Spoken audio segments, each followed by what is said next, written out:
Hello friends, welcome back to Era Artisan Kitchen. ഇന്ന് ഞാൻ ഇവിടെ ഉണ്ടാക്കാൻ പോകുന്നത് ബ്രെഡും മുട്ടയും വെച്ച് എളുപ്പത്തിൽ ഉണ്ടാക്കാൻ പറ്റുന്ന റെസിപ്പിയാണ്.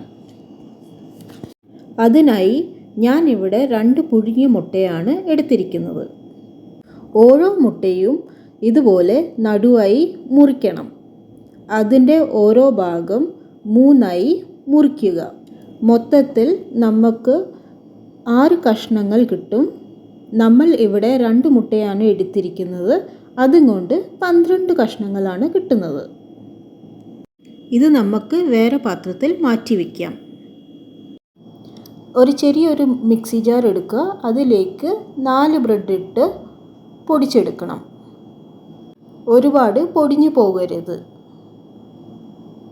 ഇനി നമുക്ക് ബ്രെഡ് ക്രംസ് ഒരു ബൗളിലേക്ക് മാറ്റാം. ഇനി ഒരു 1/4 കപ്പ് വെള്ളം ഒഴിച്ച് ഒന്ന് മിക്സ് ചെയ്ത് കൊടുക്കുക. 1/2 കപ്പ് ചെറിയ രീതിയിൽ കട്ട് ചെയ്ത് സവോള, 1 മുളക്, 1 ടേബിൾ സ്പൂൺ മല്ലിയില, 1/2 teaspoon ginger garlic paste, 1/2 teaspoon ഉപ്പ്, 2 ടേബിൾ സ്പൂൺ മല്ലിപ്പൊടി, 1/2 ടീസ്പൂൺ മുളക് പൊടി, 1/2 ടീസ്പൂൺ മഞ്ഞൾപ്പൊടി, 2 tablespoon all purpose flour, 3 tablespoon besan എന്നിവ ഇട്ട് നന്നായി ഇളക്കുക. എല്ലാ ഇൻഗ്രീഡിയൻസും ബ്രെഡിൽ നന്നായി മിക്സ് ചെയ്യണം. നമ്മൾ ചപ്പാത്തിക്ക് കുഴയ്ക്കുന്നത് പോലെ വേണം കുഴച്ചെടുക്കാൻ. വെള്ളം നിങ്ങൾക്ക് ആവശ്യമുണ്ടെങ്കിൽ ഇട്ട് കൊടുക്കാം. ശ്രദ്ധിക്കുക, വെള്ളം കൂടി പോകരുത്. ഇതിനെ നമുക്ക് 12 ബോൾസ് ആയിട്ട് മാറ്റി വയ്ക്കാം. അടുത്തതായി കയ്യിൽ കുറച്ച് എണ്ണ പുരട്ടി തേച്ച് വെക്കുക. ഇനി ഒരു ചെറിയ ഡോ ബോൾ എടുക്കുക.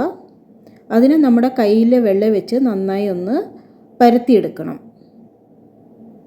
ഈ കാണുന്ന പോലെ നമുക്ക് കുറച്ച് വലിയ രീതിയിൽ വേണം പരത്തിയെടുക്കാൻ. ഇനി അതിലേക്ക് ഒരു പീസ് മുട്ട നടുക്ക് വെച്ച് എല്ലാ സൈഡും കവർ ചെയ്ത് എടുക്കുക. 4 സൈഡും നന്നായി മുട്ടയിൽ കവറായി ഇരിക്കണം. ഇതുപോലെ നമുക്ക് എല്ലാം 12 പീസും കവർ ചെയ്ത് എടുക്കണം. ഇവിടെ ഞാൻ എല്ലാം 12 പീസസും കവർ ചെയ്ത് എടുത്തിട്ടുണ്ട്.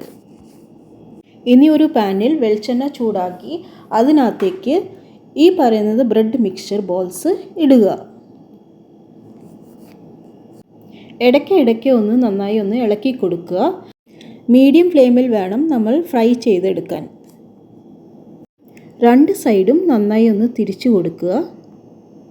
ഒരു സൈഡ് ഏകദേശം ഒരു 3-4 മിനിറ്റ് കൊണ്ടൊന്ന് വെന്ത് കിട്ടും. ഒരു ഗോൾഡൻ ബ്രൗൺ കളറായി വരുമ്പോൾ ഇതിനെ ഒന്ന് അടുത്ത പാത്രത്തിലേക്ക് മാറ്റി വയ്ക്കുക. നമ്മുടെ ബ്രെഡ് എഗ് റെസിപ്പി തയ്യാറായിട്ടുണ്ട്. നമുക്ക് ടൊമാറ്റോ കെച്ചപ്പിൻ്റെ കൂടെ സെർവ് ചെയ്യാവുന്നതാണ്. നിങ്ങൾക്ക് ഈ വീഡിയോ ഇഷ്ടപ്പെട്ടുണ്ടെങ്കിൽ ലൈക്ക് ചെയ്യുക, ഷെയർ ചെയ്യുക, സബ്സ്ക്രൈബ് ചെയ്യുക. Thank you for watching.